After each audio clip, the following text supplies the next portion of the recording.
Hey there, guys. This go around, we're going to be using the commentary to play through this.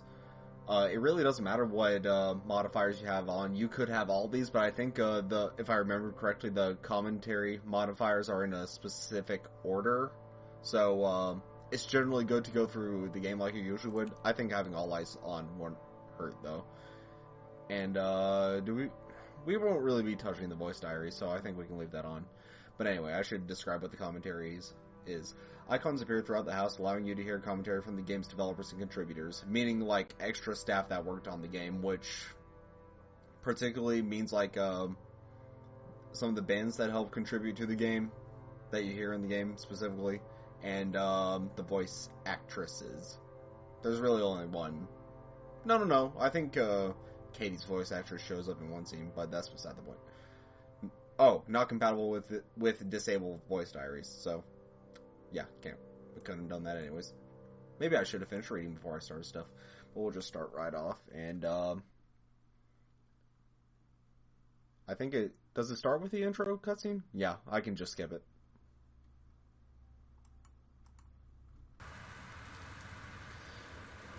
Yep. So, there we go. And as you can see, the commentary tokens are these giant floating things out in the middle of nowhere. So, something I should mention real quick.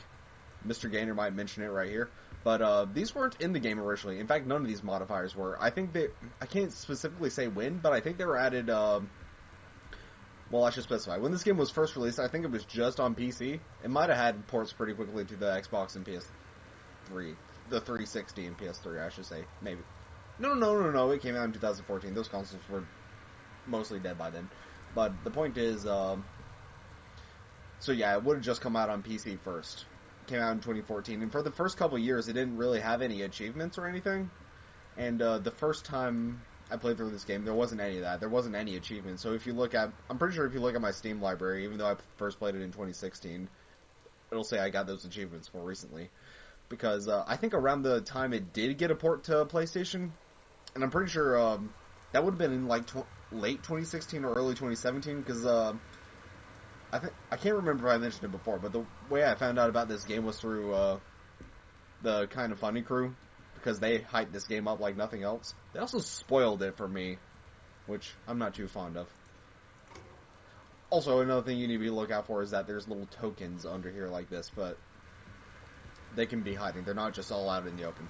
But the point is, the Kind of Funny crew, when they were talking up this game, I'm pretty sure they also knew Steve Gaynor personally, and they would just like snidely remark on the show like, "Hey, add trophies to Gone Home so we can get a platinum or whatever." And well, eventually it did, because the game got ported to PS4 and it had trophy support. And I think, of course, to have trophy support, usually they just have the same thing for Steam achievements and PS360 achievements. So I might ought to go through these real quick. No, actually, I think I did that, and I should have done that in the last episode. This is actually being recorded before the previous episodes, even though I know it's going to be posted after, just because I don't want to be saying something in the other bonus episodes that they address here in the commentary. So this is technically being recorded before, but it's just being posted after, just so you know the anachronism there. But anyway, I'm pretty sure when the PlayStation version got published, which I'm pretty sure was in that was probably in 2017, they updated the game with achievements. So the second time I played through this game, which I think was last year, actually it would say it on the achievements right here, so I can check that. No, early 2019. So yeah, when I played through the game then, yeah, these are all 2019. When I played through the game then, they had already obviously updated Steam with achievements, and I'm pretty sure that's also when they added all these modifiers as well, because they were very definitely not in the game originally. Anyway, you came for the commentary, so I'll play the commentary. Hi, I'm Steve Gaynor. I'm the co-founder of the Fulbright Company. We made Gone Home. I was the writer and designer. And thank you for taking a look at our commentary mode. Whenever you find an icon like the one you just clicked on, you can find out a little bit more about the game. I want to thank everybody who's added commentary. Yanman and Carla, my co-founders of the company, Kate Craig, our 3D artist, Chris Remo, our composer, Sarah Grayson, the voice of Sam Greenbrier, and Corin Tucker, the lead singer of Heavens to Betsy and Slater Kinney and other awesome bands. So thank you, everybody, and enjoy commentary mode.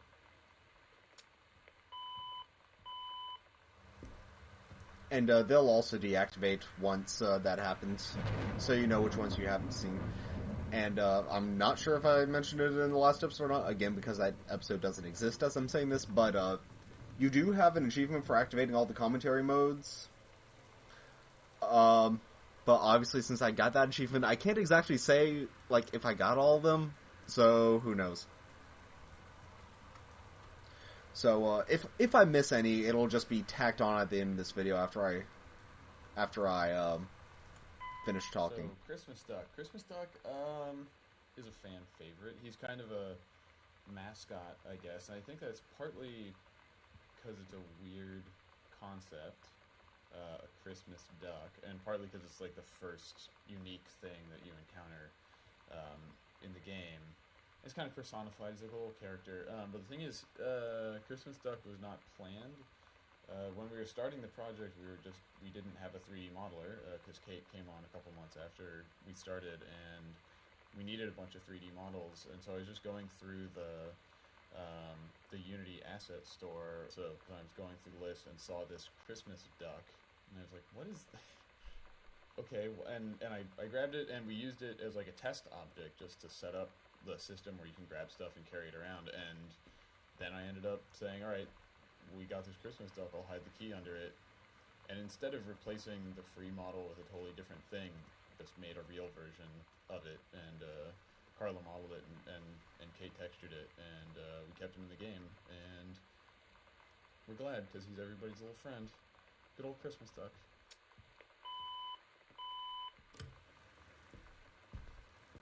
No, close the door. I want to make sure I get one back here. Yeah, the biggest purpose of the card was, to say, oh, Sam is 17, if you look for this thing. But there's so much, we need so much handwriting in the game, especially for, like, one-off characters that you don't see their handwriting more than once. And we knew we needed a birthday card from some member of Sam's more extended family that you were never going to hear from again, and so I was like, okay, it could be her uncle. And as an Easter egg, kind of like wink and nod thing, like, we're fans of, the Looking Glass legacy of games and Deus Ex and Dishonored, and so I got in contact with Harvey Smith, who is the lead designer of Deus Ex and the co-creative lead of Dishonored, and asked if he would just write on a piece of paper, "Happy Birthday, Sam," from Uncle Harvey, and he just took a picture with his cell phone. And like 5 minutes after you asked him, it was amazing. He was just like, "Yes, I will do this immediately." Yeah, it was the best. I think he took a picture with his cell phone, and it was really cool. Harvey's a great guy, and I love his games, and we're super honored to have his signature in the hub of the Greenbrier house. Hell yeah.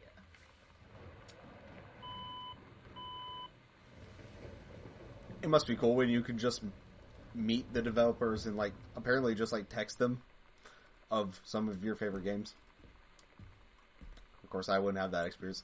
Like, half the game, or most of my favorite games are Japanese. I wouldn't even be able to speak the same language as the people that made them. Way more than half. But anyway. The Goodfellow High School jacket and the logo generally is a reference to the logo for Minerva's Den, the section of Rapture that DLC takes place in, that we worked on together. But we didn't want to make it look exactly like the owl logo from that game. We wanted it to be, an homage or a reference or whatever. Yeah, so we decided that since this is a Pacific Northwest school and town and setting, that we would go for some native style representation. And let's see. Well, actually, we were struggling with it for a little while, because we wanted.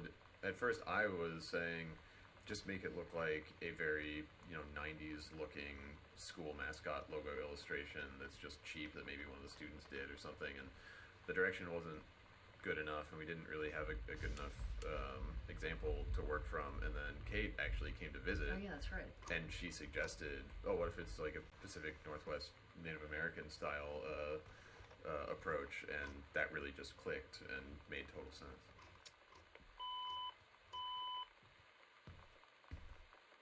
Real quick, I keep on forgetting, so let me turn the cursor back on. There we go. That'll help me aim a bit better. Hello, my name is Kate Craig, and I was creating a lot of the environment assets for the game. Not all of them, some of them I had help with, which I'll touch on a little later, but most of the stuff like the walls and the floors, some of the larger pieces of furniture were my doing, and I'm going to be talking about some of the environmental storytelling aspects in Gone Home. I feel like I would be remiss if I didn't mention the work that my wife Emily Carroll did on the project. She did the house title image that we've used for our wallpapers and for the start screen of the game. She did the loading cassette tape, and she did the maps in the house. And actually, Carla made a font out of her handwriting because we wanted something that was just a little bit spooky, maybe a little ominous, but something that sort of suited the tone of the game. And I was really glad to be working with her, and I was really glad that the other guys were too. We had a really good time. And people have responded quite positively to her title screen, which is something that I really appreciate, and I know she does too.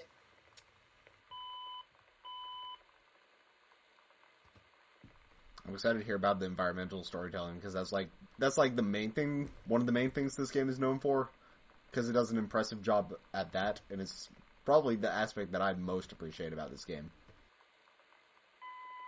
Oh man, mom handwriting.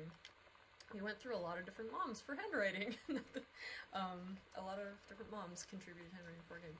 At first, let's see, what were we doing first? I think I just did it, and it wasn't great. And then we had Emily do it, but her handwriting was used so heavily in other parts of the game that we had to find someone else. And I think we actually had Yanman try to do it for a while before he was Dad's handwriting. And then we got Yanman's mom, and she was ideal for it. Really good mom handwriting. Yeah.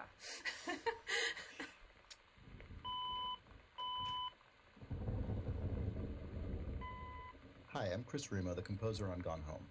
In my commentary tracks, I'm going to be talking a little bit about what went into creating the original music soundtrack for the game. Gone Home is an unusual game, musically speaking, in that it consists of two distinct music soundtracks. The one of those probably more frequently commented on is the collection of licensed Riot Girl songs that the player finds in Sam's cassette tapes strewn around the house. The other one is the original music that accompanies the player's undirected exploration of the house and underscores almost every one of Sam's audio diary recordings. When Steve first asked me to do music for Gone Home, I was really excited about it, but there are almost no parameters for what that meant in terms of format or scope. Having played an early build of the game, I started by just doing a few musical sketches with no real regard for length or usage, mainly consisting of vintage electric piano sounds like Wurlitzers and Fender Rhodes. I chose those instruments because I wanted sounds that would feel at home in the era of the game.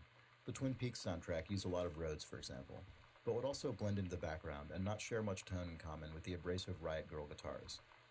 Some of the instrumentation and ideas changed from those first sketches, but they also contained one of the main themes that ended up accompanying Sam's arc throughout the final game.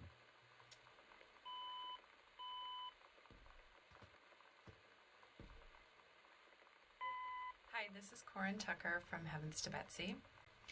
And Heavens to Betsy was a band that formed in 1991, actually.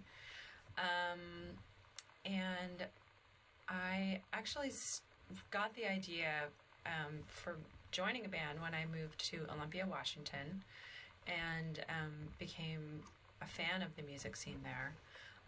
And it seemed like everyone was in a band. So I decided I was going to start a band too. But I didn't actually start the band until I went home after the first year of college. I went back to Eugene, Oregon, and my high school friend Tracy Sawyer and I started playing music together, and that was the beginning of Heavens to Betsy. So I had told, with my big mouth, I had told all my friends that I was going to start a band. And the summer of, I think it was 1991, my friend Michelle Noel booked the International Pop Underground in Olympia, Washington. And she helped organize a night at the convention called Girl Night.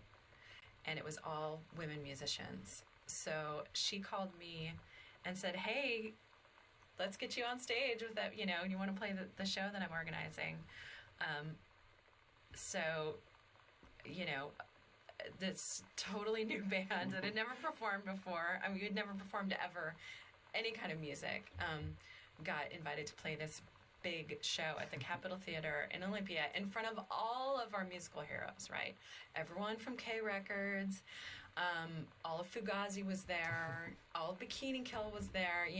This music that I was a huge fan of. Suddenly, that was our very first show, the very first Heavens to Betsy show, and we were terrified, but we did it, and people loved it, and it was it changed my life forever that night.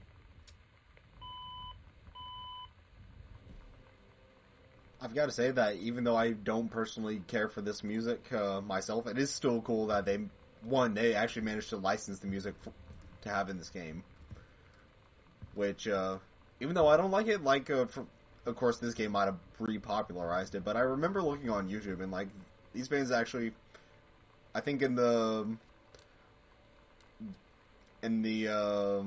5-digit or 6-digit number of views on YouTube. That's pretty impressive, especially for bands in the 90s. But anyway, my point is that not only is it cool that they managed to license the music, it's especially cool that they got some of the band members to speak in this game. That's just something that I can generally respect. So here's one of Dad's pulpy JFK books. He's now moved on from primary sources to theories about how JFK was killed. However, this one purports to contain the truth. The publishing company is a doofy inside joke because, there's Harcourt Brace, the publisher that exists, and so I was trying to think of a good name for a publisher, and being a big nerd, I immediately thought of Harcourt Fenton Mudd, and how he basically sounds like a publishing company, so... You have to say who that is. No! Alright, fine. He's an awful character from Star Trek. Original Star Trek, which is called Mudd's Women, and also there's another one whose name I can't remember for some reason. I'm Mudd. Fuck, yes, okay. Thank you. It's a Star Trek reference. You did Yes. it, Carla. What?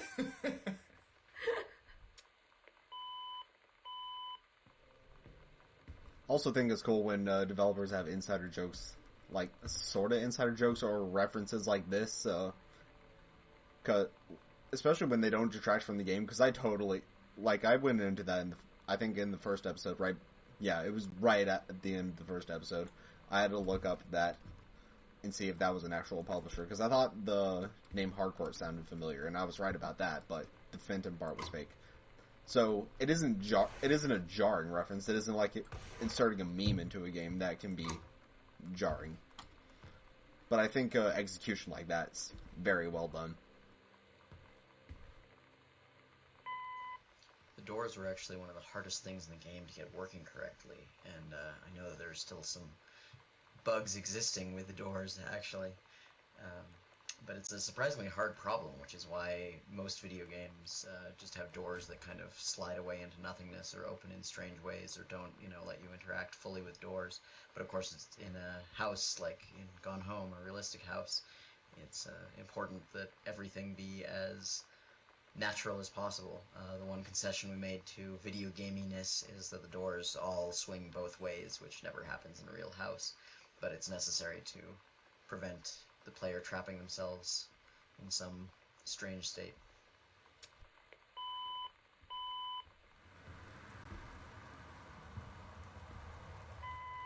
Here we have Fresh Magazine, which is a synthesis and pastiche of Sassy Magazine, which if you haven't looked at it, or if it wasn't, something that you cared about in the early 90s, it was very feminist and strongly individualist, and actually gave good advice.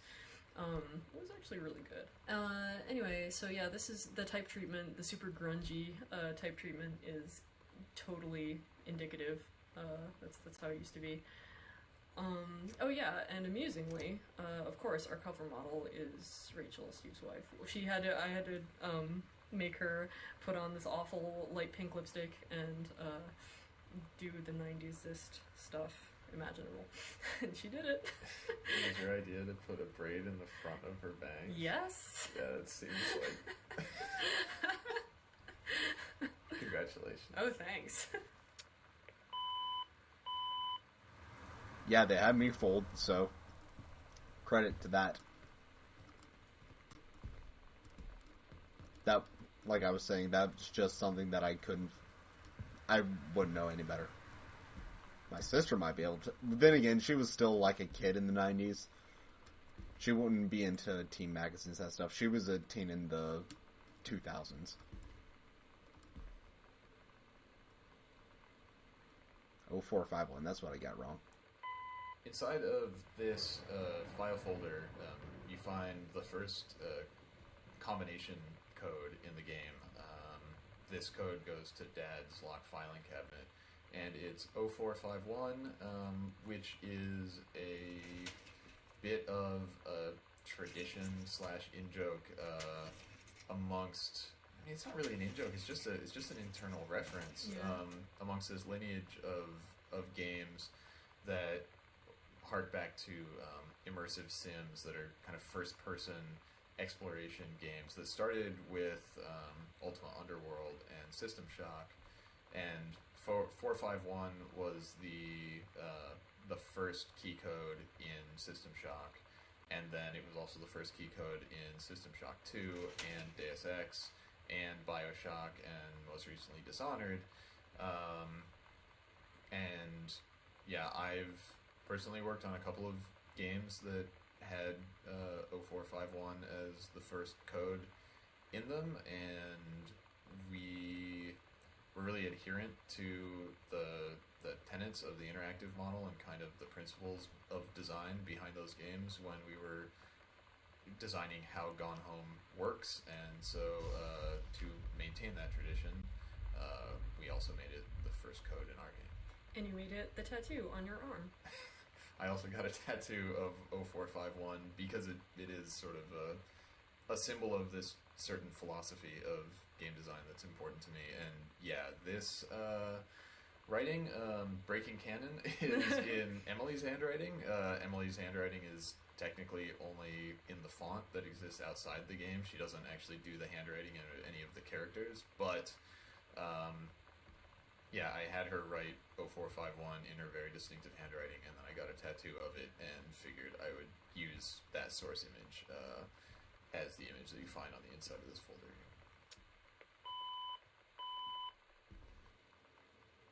I can see it now that he says it out loud. Honestly, there's just such small details like that I never would have been able to notice. And the reason I'm able to recognize that is because they mentioned that she also did the logo for the game. And making the thumbnails for the game, I've had to do some editing, and I've become a bit familiar with that font. It makes it a bit troubling, though, because like since it's handwritten, it's just like, you can't just look it up online. That's easier. I can do that with other stuff.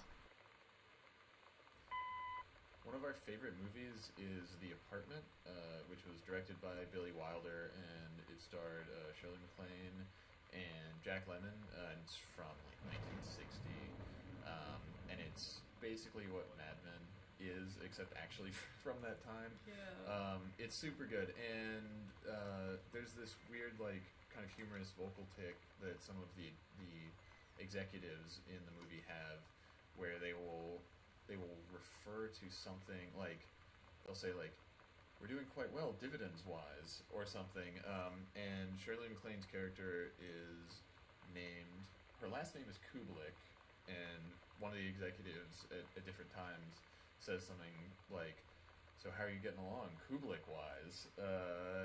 So anyway, super deeply buried Easter egg reference in joke. We made the law firm Kubelik and Wise that prepared Oscar's will, just as a little wink and nod, a little Harcourt Fenton. Quite Steve. But yeah, The Apartment, you should watch it. It's damn worth it. It's totally worth your time. It's a really good movie. On Laserdisc. Yeah.